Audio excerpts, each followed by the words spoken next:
So here we are with my sister Kristen, the amazing Kristen, talking about authenticity and what it means to be authentic and what it means to be cool. Yeah. Is this part two? Are we adding this on? I don't know. I mean, we'll part? see. A lot of times what happens is it takes a few minutes for the conversation to kind of find its groove. Oh, and we got it. We got our groove way back there, and then the cars were. The very cars, distracting. were obnoxious. So, but anyway, we're talking about what it means to be cool. Maybe go, we're "Oh, just that-" in survival mode, trying not to get hit by a car. Yeah. I think that everybody is a celebrity and everybody is cool. It's just a matter of letting that out or being able to see that in another person. I think when I focus on seeing that in another person, like what makes them their unique celebrity self, we're going this way. Then I get to experience that part of that person. That's just kind of my view. I find that benefits my life when I really look for the unique beauty in each person. Yeah. Because then I'm missing out if I don't. I'm the one who's missing out. Right. Well, and everyone's the center of their universe and the author of their own play. So everyone is a celebrity of their own life. And then if you can all just say, "Oh, hey, hi." Hi. That, hi. Hi. Hi. Hi, celebrity well, you. I mean, not when I go sit down to watch a movie. I don't like, "Oh, hey, hi, Tom Hanks," or anything like that. I'm just like, but what is that? Namaste. The light in me recognizes the light in you, or Yeah. my being, who I am, is not separate from who you are. You're just you're playing a different role. You're a different cell in the body of the one body. Mm-hmm. So that's a perspective. Yeah. Yeah. So kind of like what you're doing, I mean, yeah, that's the point of this whole podcast, is to create experiences where I get to have that time with somebody. It forces me to like zoom in on someone. Like I'm zooming in on you. I'm not thinking about the million things I have to do. Yeah. Or that I create that I think I have to do. I tend to do that. I like just keep going with my to-do list, and then I overwhelm myself, and I go, Jason, you really need to be doing all this stuff? Gosh. Do you do that? Like then? Well, I struggle with distraction or Incompetence? Impotence. I struggle with impotence. I feel stuck and Stagnation? stagnant. I mean, there's so much to do, and then to do it, and do I complete it, and is it going to be good enough when I've done it, or just like it's kind of weird. So I'm really working on that perspective of right now, like how I generally right now. Mm-hmm. How I cover up my feelings, how I distract myself through food or media. I mean, granted, I'm always kind of have a book or just or two or three or four piles and stacks of this and that to read to better myself, and Yeah. and then I get into it a little bit, and then I I'm going to just read this fiction book, or I'm going to go down the news rabbit hole that is just toxic, especially now. But more and more, very fortunately, or eating, that's huge for me. That's such a distraction, and that covers my anxieties and my fears, and it just has led to more pain, because you can't eat all the time, but so meditation is something I take a moment for, and bath, shower, that's great, or listening to music. Working on that stonework patio has been great, because it's just, you're so present. Yeah. You have to be. Yeah. I love sewing for that, just Yeah. like 'cause my mind still. Puts you in the moment. That's what's good to have those creative outlets or inlets. Ooh, I like that. Inlets. Yeah, because it forces your brain to be. Mm-hmm. I love that the brain is a lousy master but can be an excellent servant. Right, when utilized well. Yeah.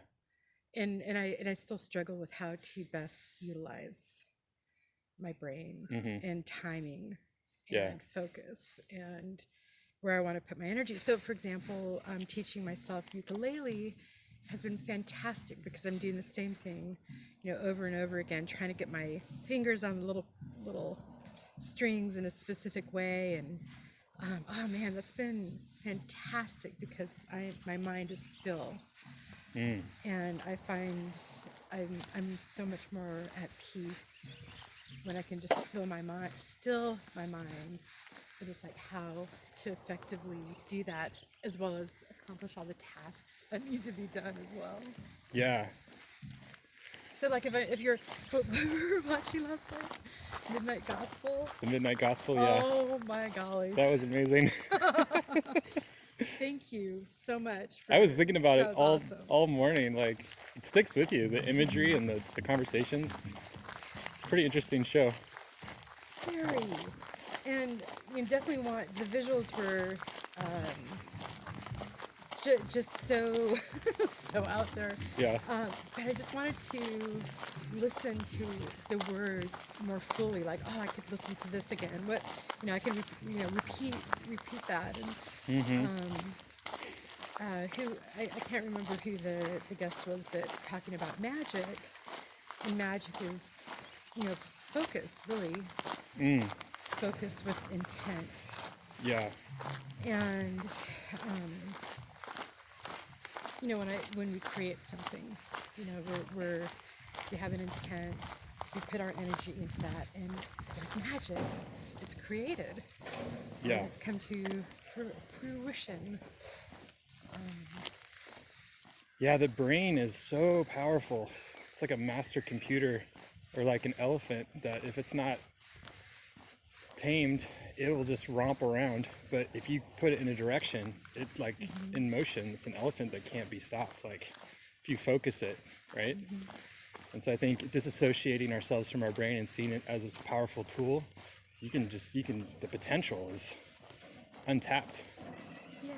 Like I realized that when I ran 300 miles that month. Oh yeah. Oh, like gosh. That personal challenge, I never thought I could do that ever. Like if you told me 10 years ago, like, Jason, you're going to run 300 miles in a month, I'd be like, yeah, right. But it took somebody challenging me to do 100, which I thought was impossible. Yeah. And then I did 200, and then I did 300. And maybe I'm going to do 400 with my friend in October, for Sober October. But that seems impossible. Like 300 was so hard. How many would you have to do a day on average? What's that? How many miles would you have to do a day on average? Well, for, think like 30 days, right? So 10 miles a day for 300. Wow. So for 400, you'd have to add another 3. 5 in the morning, 5 in the evening. Oh, we got a lawnmower. Uh-oh. Wah, wah. Here, I can actually pause. Are we back? Yeah, we bypassed the lawnmower. It is behind us. It is behind us. That unnecessary noise is behind us. Or is it necessary? Depends on your it's perspective. For her. Yeah, it's necessary. Yeah, it's true. Not necessary for us. A lot of space that could grow food or flowers. I'm curious. We were talking about inauthenticity and how maybe that's when we're being insecure or not sure of ourselves or self-conscious. Like those things keep us from being or expressing our authentic self. Why do you think that happens? Why do you think we get insecure or feel unsafe or do all those things that keep us from really just resting and expressing our authentic self, which we defined as cool? Right. That's when someone's cool. Yeah. Why do we do that? Probably because of the programs we've been fed as children, that lead to that disconnected, not feeling present, maybe? Not feeling present. Present and safe, and using using your words. Like I'm still struggling with like, I feel this, in this situation, or you just said this, or blah blah blah, and I feel. Can I clarify? Could you clarify what you meant by that, or that felt hurtful, or like I cannot own my feelings. I'm really struggling with this is how I feel. I don't feel safe And you could here with you because I feel like you're judging me, or there are all these things from the past that you haven't shared with me, or what are you going through really? Like I don't know, but it's probably all programming from our youth that sets up the stage. And so would you say that prior to that, kids are fully expressive of their feelings and emotions, and then we get programmed we get programmed to think that that's not okay anymore, or we just don't learn how? I don't think we effectively learn how. Like, oh, Yes. you're a boy, you're not supposed to cry. You're a girl, you're supposed to, be quiet, like, and be happy, and the being primed for The pressure to be happy all the time. That's that's real. Yeah, it's like I'm thinking, am I content? Because happiness, sadness, that's always a moment away. But being content in the present moment where I'm at, I'm kind of thinking about that. Like when I'm writing letters, I'm like, I hope you are well and content.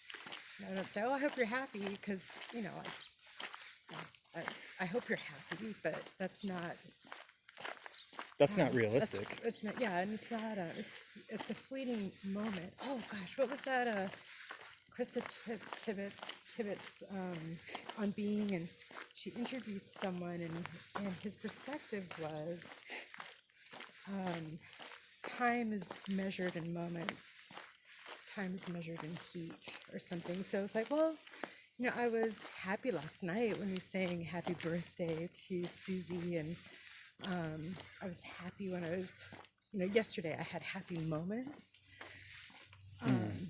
but it's not sustainable because, like if I'm holding, if I'm with a patient who's dying, I'm not going to be happy holding their hand. I'll be like content that I could be there in that moment for that person and being Because you're present. a patient at where you work, because you're a charge nurse. Yeah, and a floor nurse, so I charge in floor, and boy, what a gift and growth and learning that place is. Wow. Yeah, because can you be happy in holding space and being empathetic for someone who's passing? Like, yeah, no, it's not like time to. Content. I'm very content. When there are solutions to a problem, I'm content to fulfill my purpose and my ability. Like I feel like I'm very good at certain aspects of nursing care, and part of that is being present for essentially strangers, but I see them as these very amazing, complex human beings that have made various life choices, or just poor luck of the draw to be there in a hospital bed.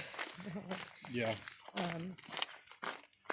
Yeah, sometimes, especially when I see people in my age range, low 50s, and see where they're at and the life choices they've made, and I especially think, there, but for the grace of God go I. And don't we treat, how would I want to be treated, even if here I am dying of liver failure for whatever, usually an overabundance of alcohol, plus a little Hep C thrown in, or whatever. A little what? Hepatitis. Oh. Yeah, hepatitis C. Is that common? Is that? Yeah, well, with liver failure it is. Yeah. Usually it's alcohol-related liver failure. Hep C is often an underlying. So, but nonetheless, Yeah. there they are. Who am I to judge? Like, quite often they have been exposed to, just horrific life events, and that coping, again, it's like we have not learned how to be supported, to share our feelings, to share our fears in a healthy environment, quite often we're not supported well to learn how to cope effectively with our triggers. Because I mean, just being a human is a trigger, right? we're born into a trigger. We're born into trauma. That was traumatic. Oh man. Good thing I won't remember it, but unconsciously I might. Yeah. So, I really enjoy, I don't know if that's the right word, or feel at peace when it's okay to not be okay Yeah. Yeah, absolutely. around a person or an environment. It's like I can rest there. Like I can rest in what I'm feeling, what I'm going through. Yeah. And it's blissful. It's like, oh, it's okay to not be okay. I'm not sure exactly what that is, but I like that. Or it's okay to be silent with this person, or just be. Right, and I have found, my realization is that there are very few people that I can be in that space with. Yeah. And I was like, oh, yeah. golly, I thought I was an extrovert, but it turns out I'm an introvert, and I protect myself. I protect my heart, and I protect my heart. Yeah. Well, I think that's important. Like I'm learning, that's where boundaries come in, and learning that I have to treat myself like a kid, like a 4-year-old almost. Like, you know, is this a safe environment for you, Jason? Yeah. You don't need to put yourself through this. You can move it over here. And I think I'm learning that those people, your tribe, so to speak, or your group, or your pod, I like. Those people, I would debate. I'm not like 100% on this, but I think those people are a gift, and it's my choice, not necessarily to choose who they are, because a gift is a gift, right? But to choose my appreciation for those people. Some would argue it's your soul group. Right, your Dharma group or something. Sure. I mean, who knows for sure, but I will say there's, especially going through this pandemic, my pod has become very apparent to me. Like the people I find myself calling or thinking about, as opposed to all those many superficial, learning that they're superficial relationships where I can only interact with said person if I'm feeling happy, quote unquote. Right. Or at my best, quote unquote. Right. Or my full potential. I don't know how I feel about full potential quite yet, but well, maybe every moment is you are at your full potential in that moment. You know, like in this moment, I'm doing the best I can, so therefore I'm at my full potential in this moment. Yeah.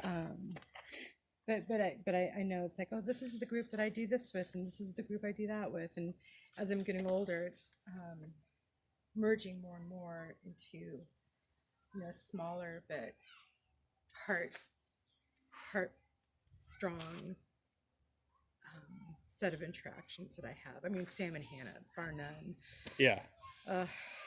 They are my gift. Those are people you feel at home with. And are at home with. Are at home with, yeah. And we love it when you join us and are present with us. Yeah, it's a blessing. You're a nice addition to our. Well, just even Malcolm and Susie, your neighbors, like you didn't choose them. Like they were a gift. These incredible people to be your neighbors. And you know, I feel at home with them. Yeah. They're technically not my neighbors, but it's like, oh, family. Yeah, they are definitely family. You know, that you would drop. Maybe a good indicator is like, who could you call at 2 a.m.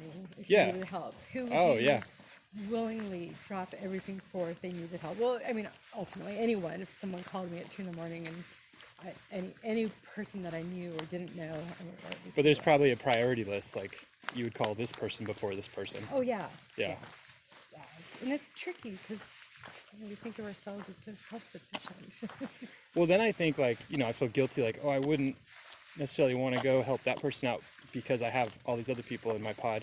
But then I got to remember, well, they have their pod, and that's okay. And we all overlap, right? I mean, yeah, really. and I don't need to be everyone for everyone. Right. And I feel like I put that pressure on myself, and then I feel guilty if I can't meet someone's needs, and that's why I'm learning to say no and make boundaries, which is really hard for me, but that's a pretty house. What's been great is that you're being able to articulate what you've done in the past, unconsciously, when you withdraw because you feel the burden, Yep. and so you withdraw, so you're not present anyway. But now you're utilizing and learning how to say, no, I'm not able to. And Yeah. You don't even have to give an explanation. It's just like, Let me get back to you. I'm learning to say that. yeah. Let me think about that. Yeah, because it's when we withdraw instead of being able to articulate our needs. That's what I've done is, I cover up. I'm withdrawing. I cover up, and it's hard. It's hard to be functional when you just don't know how to use your words. And when we're kids, we're supposed to learn how to use our words. And There's no class for that. There should be a class for that. Communication 101. This should be a class every year where it's just focused on communication. I'm going to pause it because of the road here. Yeah. Okay, we passed the road there. Yeah, that's what I like about this is I like living my own Netflix show or my own TV show as opposed to watching. Oh, how about a theme song? Da-da-ba-da-ba-ba. Hey! Oh, wait, no, that's already taken. You can why don't you practice with the ukulele? Yeah. Okay, I'll do a practice theme the song for ukulele. this Real You Adventure Oh my gosh. video podcast. I do need like an intro and exit song, except that would involve more editing. I don't got time for that. Oh, you could just hum it. Yeah, Every at the once in a beginning of while. each one. Just sing it. Ba-da-ba-da-ba. I forgot. have little theme songs for Eleanor all the time. What were we talking about before the road there? I totally. Well, let's talk about something else then. I guess it's going to a different topic. Felt its conclusion, maybe, I don't know. With drawing. Oh, Yeah. yeah. What I'm learning from the Enneagram is as a 9, I take in information from the world 200 times faster through my gut than my heart and my head. So a lot of times I'll be feeling something and it takes time for my heart and my head to catch up. And so that's why I withdraw, because apparently through Richard Rohr's research with it, it's every 7 minutes, he was saying, the 9s will take in that wave of that energy. And that's why potentially, cities are hard for me and grocery stores. It's just because it's amplified. Right. And so I'm learning to accept that about myself and realize, okay, I need to navigate and create boundaries where I can just have a better quality of life, I guess, than expecting myself to be able to handle, maybe what other people can. Well, that's their journey, but it's not my journey. Right. And maybe that's what it means to live to your full potential, is knowing your boundaries and living into quality of life. I think the full potential thing, I think there's a danger to chase the carrot with that. It's like, is this my full potential? And then you're constantly chasing this standard of living or being instead of actually being. Right. And it can change too with time. I mean, like who you were even 10 years ago and what you needed 10 years ago is somewhat different than what you need today, right? There's that debate of how we change and grow, but then there's that part of us that stays the same, that essence of us. Yeah, our essence. I love that. Because there's an essence of Kristen that's, I think, always Kristen since you were born. I wonder who that is. Huh. Some would say your soul. Well, I know, but it's like, what would that? I think that's what I'm trying. My goal for entertainment is to be at peace, with, where I'm at now. That listening to that, inner me. Like my soul. Like having it be a little bit more clear over the din of my distractions and.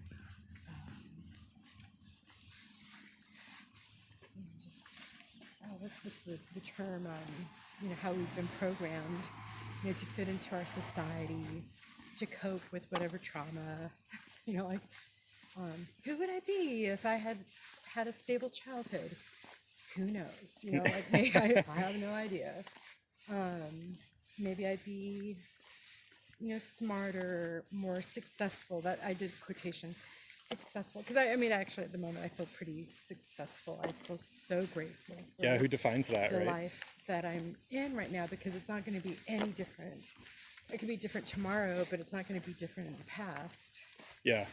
And, but you know, those dreams, like what I remember when you were a youngin', you know, and who you were and the dreams that you had, you know, like what you wanted to be in the future, you know, what your interests were in that, you know, whatever age bracket you were in. And, Yeah. Well, the Yeah, irony that's- of that is that the consistent dream has come true. I feel like there's a little bit of like a bowling alley, you know, when the bumpers are up. I feel like there's a lane for each one of us, and we may like go off to the side, but the bumper will bump us back. And I think that's where we can appreciate we have a said lane, a broad lane. I mean, there's tons of different things we can do. path. Yeah, very, and like I never had a dream to be a nurse, Right. you know, but you did, or you do, or you are. Yeah, well, I also had many other dreams, you know, like being a diplomat, or even actually just being a housewife with kids. And like, that was weird. Where'd that come from? That's definitely a childhood. Okay. You know, but so many different. Oh my gosh, I wanted to be a nun. I wanted to join the army. Yeah. You know, like so many different things. But I do truly remember very clearly, you know, with my mother being a nurse. I was 6 years old, and I was sitting on the bed in Grandma and Grandpa Johnny's old house on sunny Brook Lane, and I was like, Mom, you know, I want to be a nurse when I grow up. And she's like, oh my God, don't. You know, like, you know, and I was so devastated, because in that moment, like, I absolutely knew, like, that is my path. That is Interesting. who Yeah. I am. That's what I need to be. And I think we have those moments. Yeah. I like that. Yeah, and here you are. That's so clear to me. Yeah. And even still, all the time growing up, you know, she would say, "Oh, go into sanitation," you know, like, or you know, like, deal with, you know, shit. I'm sorry, you know, but like, Yeah. Yeah. you Yeah. know, Yeah. like, don't anything but nursing. But you know, truly in my heart, that is, you know, absolutely who I am. And so often I'm there. I'm like, can I do anything else? No. You know, like I can't do paperwork. Ugh, I hate that stuff.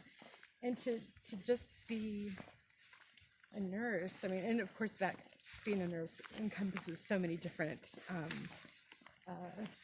abilities for so many different people. Like I don't think I could be an ICU nurse. I don't think I'd enjoy that too much. They are brilliant. Like, you have to be really, really brilliant. And that's, you know, I'm smart enough, but I'm not brilliant. Hi, puppy. Oh, we got Oh a my free goodness. dog here. Woohoo! Hey, little Eleanor. Do you see kind of a bigger Eleanor? Hi. Oh, you look like you could be the daddy. Or mommy, I don't know. Similar sized dogs here. Pretty thing. All the smells, yeah. Aw, there we go. Well- Okay, did the smells. It's interesting because when I was in high school, like 15, 14, I was like, oh man, What do you run? I love There we go. Go run. I love like health and fitness, and I love running through these obstacles. And I was like, I could build all these different obstacles, and I could have teams, and we have jerseys, and we go through these obstacles together, and other teams come, and we challenge each other on races and times, and then I didn't know that was a thing that actually happens. And now here I am facilitating people through obstacle courses. You know, That is, oh you my know, gosh. you know, have you know no what I'm saying? idea. Like So that often, was a like, path. Oh, Jason's living his dream. Yeah, I mean that's a path that was set before me that I had the choice to participate with or not. Yeah. So that's what I'm saying. Like, it's like, I don't know. I don't know if it's a full blown. You know, you can be whatever you want to be. Like, oh, I'm going to be an astronaut. No, I'm not going to be an astronaut. Yeah. You know, that's not my dream.